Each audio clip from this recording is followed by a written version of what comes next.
সকালবেলা ঘুম থেকে ওঠার পরেই একটু বাইরের দিকে এসেছিলাম দাঁত ব্রাশ করতে করতে, দেখলাম যে চারিদিকটা এখনও পর্যন্ত হালকা হালকা কিন্তু কুয়াশা রয়েছে। আর যেহেতু এখন শীতকালে কিন্তু কুয়াশা সারাদিনই মোটামুটি কম বেশি থেকে থাকে, বিশেষ করে এই পৌষ মাস টাইমটাই রোদ ওঠে না, সেরকমটা আমাদের এইদিকেও এখন হয়ে থাকছে। আর এদিকে তো আমি ঘরগুলোকে ভালো করে ঝাড় দিয়ে নিচ্ছিলাম, যেহেতু আমার এখানে রান্নাঘরটা ওই পাশে, ওই জন্য আগে রান্নাঘরটাকে ঝাড় দিয়ে নিয়েছি, তারপরে এই ঘরগুলোকে ঝাড় দিয়ে নিয়েছি। কথায় আছে, শ্বশুরবাড়িতে তোমরা যতই কাজ করো না কেন বউরা, কোনো দিনই তোমরা শুনতে পাবে না তোমাদের সুনাম, সবসময় তোমরা বদনামটাই শুনতে পাবে। কোনো দিন তারা সুনাম করেও নি, আমারও করেনি, আর আদেও মনে হয় ভবিষ্যতে কোনো দিন করবে বলে আমার মনে হয় না। ঘরবাড়ি থাকা সত্ত্বেও আমরা এইভাবে ভাড়া বাড়িতে এসে থাকতাম না, আমাদের এখন মাথার উপর ছাদটাও পর্যন্ত নেই। কিন্তু কি বলো তো, একটা জিনিস আছে, মানসিক শান্তি তো আছে, আমার মতে সুখের থেকে শান্তি অনেক বড়।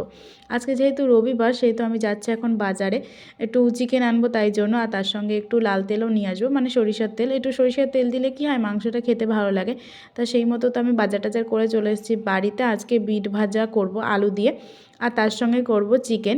আমাদের এই দুটো রেসিপিতেই হয়ে যাবে মোটামুটি। আমাদের বেশি, মানে বিশেষ করে আমার বর তো মাছ খেতেই পারে না, তার সঙ্গে এখন আমিও অতটা মাছ ভালোবাসি না, যেহেতু আমিও মাছের কাটার জন্য মাছ খেতে চাই না। এদিকে মাংসর আলু টালুগুলো সমস্ত কিছু যেগুলো মশলা লাগবে সমস্ত কিছুই আমি এখন ছাড়িয়ে নিচ্ছি।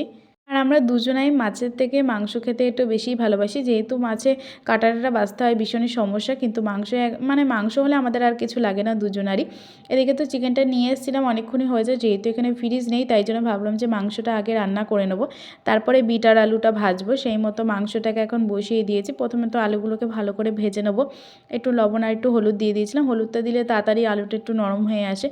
তারপরে জিরে ফোড়ন দিয়ে, যেরকমভাবে পেঁয়াজগুলো না আজকে আমি কুচিয়েই দিয়েছি, আজকে আর গ্রেট করে দেয়নি, মানে অন্যদিন কুড়ুনি দিয়ে কুড়ে দিলে না বেশ ভালো মিহি টাইপের হয়ে যায়। তা আজকে পেঁয়াজটা কুচিয়ে দিয়েছিলাম, কুচিয়ে দিয়ে একদিন রান্না করেছিলাম, বেশ ভালোই গলে যায়, ওই জন্য ভাবলাম যে আজকে তাহলে কুচিয়েই দিয়ে দিই। সেই মতো এখন সমস্ত মশলা দিয়ে এখন মাংসটাকে বেশ কিছুক্ষণ ধরে কষাবো। আর কষানো মাংস খেতে কিন্তু বেশ ভালোই লাগে আমার। আমি যখন ওই বাড়িতে ছিলাম, আমার মা কিন্তু মাংস কষালেই, মানে মাংস হলেই আমাদের 3 বোনের জন্য কষা তো রাখবেই।